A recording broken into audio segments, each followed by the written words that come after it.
ceritain kamu sedikit nih kemarin habis mengadakan hitanan Jalu di rumah. Ya, jadi akhirnya tanggal 12 kemarin itu hari Minggu, Jalu siap untuk dihitan. Sebenarnya ditanyakan sudah lama banget, tapi kan gue tuh orangnya suka diskusi sama anak, yuk mau tanggal kapan gitu. Rencananya awalnya dia tuh pas lagi puasa, tiba-tiba kan dia tuh nggak tahu ngomong aja gini, ayah hari ini aku sunat yuk. Kayak ngajakin ayah kita ke mana yuk gitu. Hah? Sunat? Ayo aja sih ya. Aku bilang kan karena aku juga punya kenalan dokter sunat juga.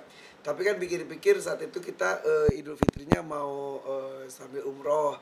Jadi nggak mungkin, takutnya ketika perjalanan umroh ada sesuatu infeksi misal apa. Ya takutnya kan segala sesuatu harus dipersiapkan aja. Kita putuskan yaudah habis lebaran aja. Habis lebaran Jalunya tiba-tiba masuk ke pertandingan kuda. Nah akhirnya yaudah Jalu yang nentuin, dia lihat tanggalan tanding kuda itu ada lagi nanti awal Juni, terus dia hitung itu tanggal 12 kata dia nentuin 12 Mei. Ini udah kita adakan 12 Mei dan ini belum diadakan syukurannya, belum diadakan hajatan atau pestanya, jadi belum undang-undang. Jadi yang datang itu cuma keluarga aku di Bandung, keluarga dari mertua, kemudian anak kantor. Itu aja udah lumayan banyak juga, kita tetap pakai catering dan lain-lain. Malam sebelum tanggal 12 itu santai banget, main games, mabar gitu sama gitu ya. Jadi kamu tuh nggak takut? Enggak, biasa aja, sok-sok banget. Aku penasaran rasanya gimana, kata dia gitu. Bapaknya nih, ayahnya yang kepikiran nanya ke dokter, dokternya dokter Denny, dok kok saya deg-degan? Tenang Mas Irfan, kan bukan Mas Irfan disunat, kata dia gitu. Besok paginya Jalu bangun tiba gini, ayah takut. Ya takut apaan nggak ngerti ya, pasti takut lah. Akhirnya udah kan orang-orang pada datang ngumpul gitu kan, dia masih di kamar aja diam. Jalu ayo, aku bilang gitu. Terus aku tanya, mau di mana Jalu? Ayo, kan dokternya dibawa ke rumah kan. Mau di kamar, mau di basement. Di basement tuh tempat yang akuarium besar, Megateng, atau di mana biar relax, aku bilang gitu. Acaranya emang di mana? Di pendopo. Ya udah pendopo aja deh biar nggak naik turun tangga. Akhirnya udah saat itu juga Jalu mau di pendopo, siapkan kasur bawalah ke tengah pendopo dengan orang-orang sekitarnya kan biar menjaga privasinya, langsung dipasang kain hitam gitu ngeliling tiang-tiang pendopo. Di situ Jalu pas lagi gitu dibuka kan sama dokternya, nangis tiba-tiba padahal belum apa-apain, nangis gara-gara dia bete. Semua tim aku, kru The Hakim Su pada dia kan malu ya, itunya kelihatan orang-orang udah gini, jangan diliatin, kan dia akrab banget sama semua. Dia tuh emang nongkrongnya di kantor, dia bete jangan diliatin gitu. Ini udah jangan lihat. Dia di situ udah bete banget, udah dikasih bius gitu-gitu. Tetap aja pas pelaksanaan sunatnya semua yang ngeliatin juga nggak berani lihat, apalagi yang cowok-cowok udah ya ngeri sendiri. Ya udah akhirnya diberikan kelancaran alhamdulillah sampai proses hitannya.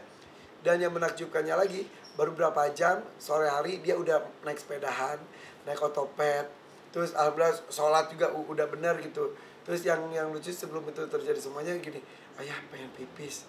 Jalu ini pipis tuh pasti ini aneh banget, aku bilang gitu, karena cowok tuh pasti tahu lah abis disunat itu momen yang mendebarkan itu ada ketika kita pipis atau kencing. Jadi dia ke toilet minta temenin, biasanya kan itu malu-malu banget, minta temen-temen gini, ayah aneh banget. Kan sambil duduk ya, hah gimana, gue juga ngilu-ngilu sedap gitu, ini aneh banget. Emang kenapa? Sebelum itu kan kayak kencing tuh katanya kayak berasa kan masih ada kulupnya lah gitu. Ini kayak langsung banget ayah, udah gitu. Pas mau cebok dia gini, ayah bentuknya aneh banget kayak balon gitu. Itu anaknya emang nyebelin banget. Udah deh kita pakai sarung lagi, main kan masih ada saudara-saudara. Nah agak jelang malam gue tuh ajak seluruh anak kantor tuh, yuk kita makan yuk ke mall yuk sambil nonton film gitu, nonton bioskop. Semua udah siap-siap, Jalu pengen ikut juga. Dia sok-sokan banget, aku mau pakai jeans. Udah pakai jeans itu emang. Jadi si teknik di sunatnya tuh pakai teknik terbaru katanya, bukan laser lagi. Setelah laser tuh jadi guntingnya tuh kayak gunting buat operasi. Jadi sekalinya gunting, sekalian bukan membakar ya, menyembuhkan lukanya. Jadi kayak dibakar dia gitu-gitu. Jadi langsung nggak ada lukanya gitu. Jadi langsung kering saat itu juga. Jadi dia langsung pede pakai jeans tapi pakai tutupnya gitu. Udah siap, pakai topi, pakai sweater, gaya banget. Gue udah nungguin mana Jalu kok nggak muncul. Pas lihat di susu ke kamar lagi gini aja, tuntang pakai sarung. Sakit ya, nggak kuat. Ya udah akhirnya kita tetap pergi lah, orang udah janjian kan. Pergi, pulang, abis itu kan aku kerja, pulang malam-malam, dia udah tidurnya miring lagi gitu kan, gue aduh serem banget, gue pegang. Ternyata dia masih pakai batoknya gitu, jadi ya aman. Tadi pagi sih dia akhirnya gak sekolah, tadinya dia mau sekolah langsung juga.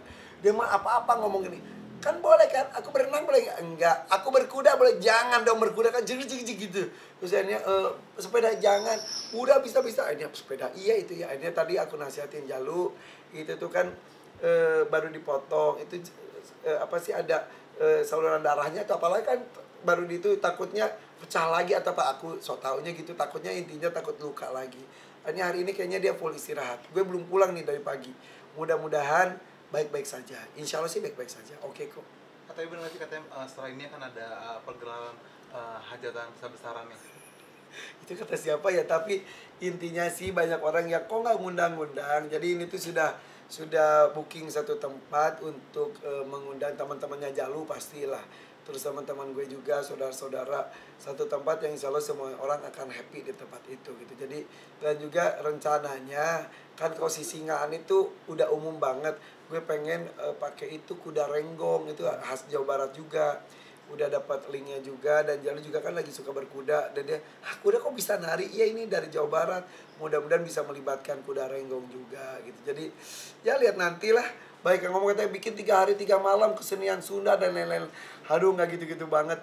Yang jelas mudah-mudahan anaknya happy, dan pas melakukan syukuran itu tuh di kondisi sudah sehat. Karena sekarang aja lagi gini-gini diem tiba-tiba freeze, ayah sakit kan nggak enak kalau lagi pesta dia gitu.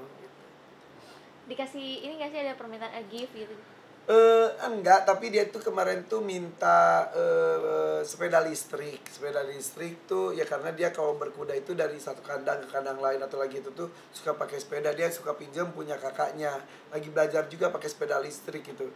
Belum nyampe juga kakinya, tapi akhirnya opanya kemudian itu ngasih uangnya, tapi ya udah mulai cukup lah. Terus udah gitu yang lucu, Maheyang, mama aku tuh bawa roti buaya, mau kawin apa pakai roti buaya gitu. Ya mungkin supaya Jalu nggak jadi buaya misalnya. Tapi berjuang sih katanya, kemarin pas hitanan tuh dapat kado sampai bisa kebeli mobil. Kata siapa? Enggak lah, orang yang datang tuh cuma berapa orang ya, cuma karyawan gue, udah gitu keluarga gue dari Bandung aja yang datang cuma 14 orang. Emang sengaja gue bilang udah tim inti aja gitu. Enggak sampai itu, cuma uangnya lumayan lah, dibuat ukuran dia tuh lumayan lah, 10 juta lebih, dan dia harus gini, asik udah bisa beli nih sepeda listrik gitu. Dari anak kantor aja iseng-iseng sih pada 5.000 kalau begitu. Ya udah, emang kemarin tuh bukan pesta, bukan itu juga. Jadi gue juga belum ngasih apa-apa ke Jalunya. Jadi mudah-mudahan penyemangat Jalu. Dan Jaki seperti ditawarin juga, Jaki mumpung dokternya kesini nih, jadi enggak, aku nanti umur 9 tahun kayak ayah Jalu. Karena mereka tahu gue dulu juga kelas 3 SD baru disunat.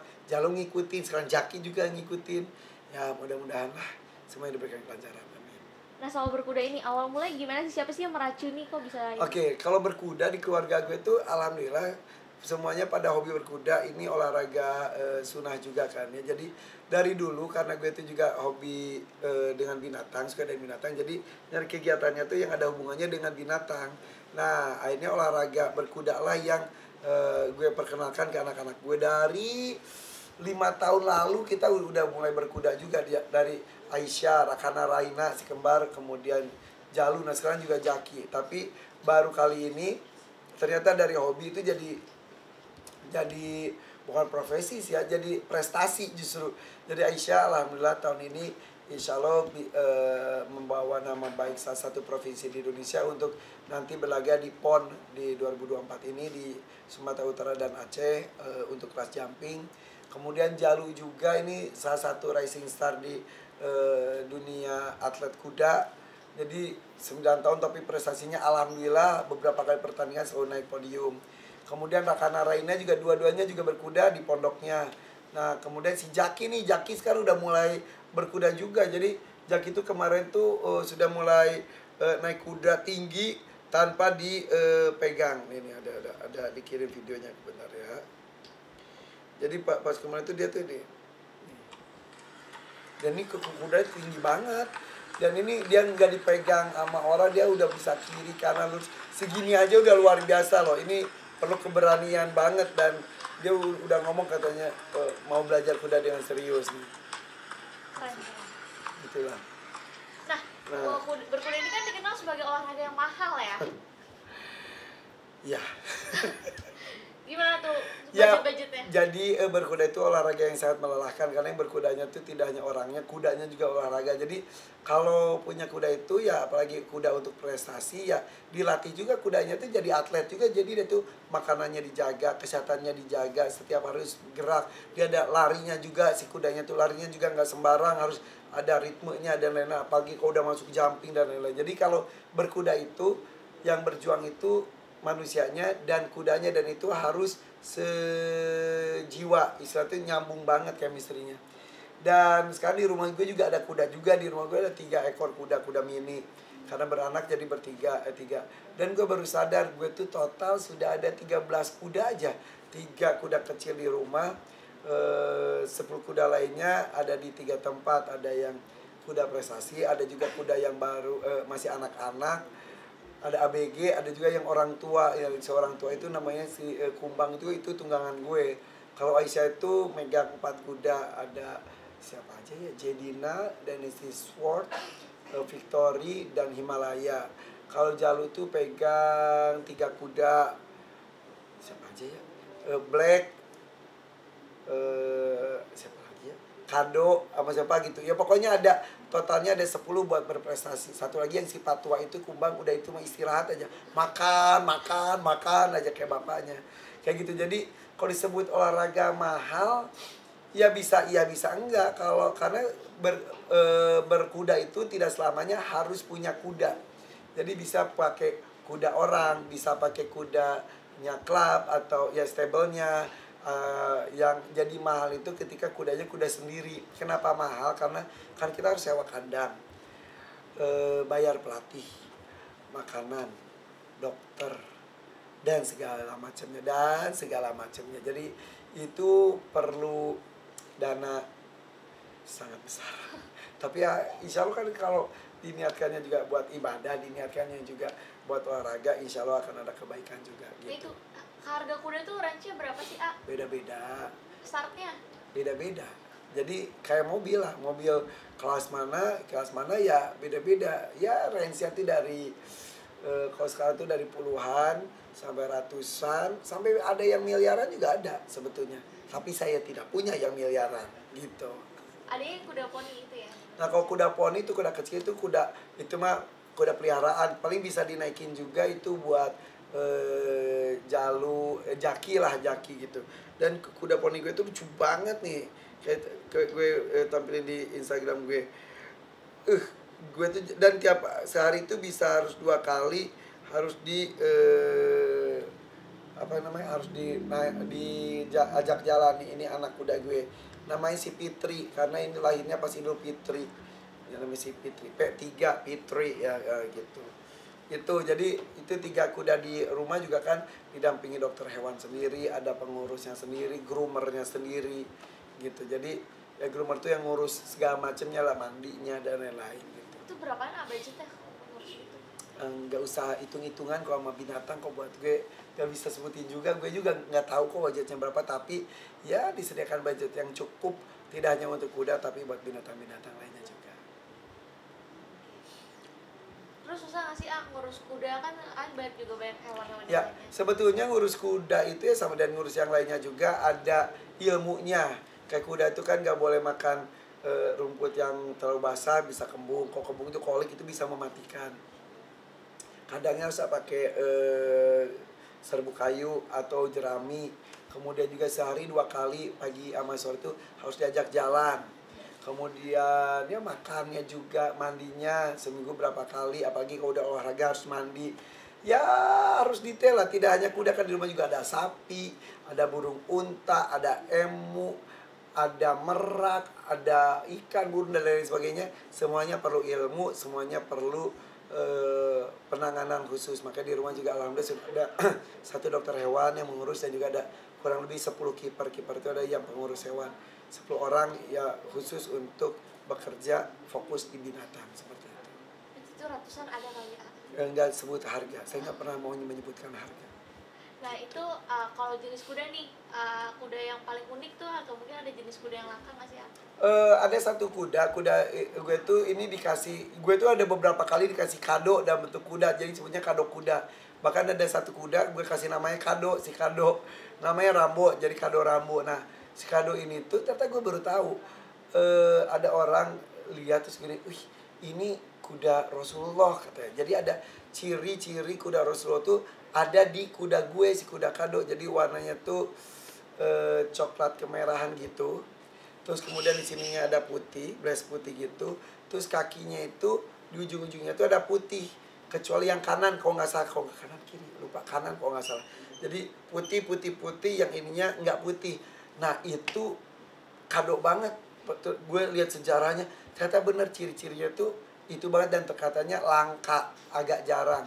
Kalau 4-4-nya putih banyak, putih salah satu banyak, atau 3 putih tapi yang nggak putihnya tuh aduh kok saya kok nggak kiri, karena pokoknya yang sebaliknya itu ada. Tapi kalau yang ciri-cirinya kayak si kado ini tuh kayak itu sangat jarang sekali. Ternyata gue baru tahu, dan itu hadiah lagi. Wah itu harus gue rawat baik, tidak hanya dia, yang lainnya juga. Itu salah satunya. Terus ada lagi yang kuda gue tuh yang Victor itu tinggi banget, 170 sekian, tinggi banget, dan itu masih 3 tahun. Gue ngomong bayi raksasa dinaikin sama Aisyah itu, wih gede banget. Dan ada juga yang kuda sengaja didatangkan dari import dari Belanda itu ya untuk prestasi Aisyah. Dan juga iya yang si kuda mini itu kan ceritanya gue dapat kado juga si Charlie itu kuda kecil. Gue nyari betinanya datang dari Belanda langsung. Betinanya ternyata dalam kondisi hamil, bapaknya nggak jelas siapa karena itu kan diumbar di sana. Ya udahlah, gue beli, datang ke rumah baru 2 minggu lahiran. Jadi sekarang si Fitri itu yaitu keturunan Belanda. Namanya P3 gitu. Oke deh, makasih Thank you ya. ya. Thank you.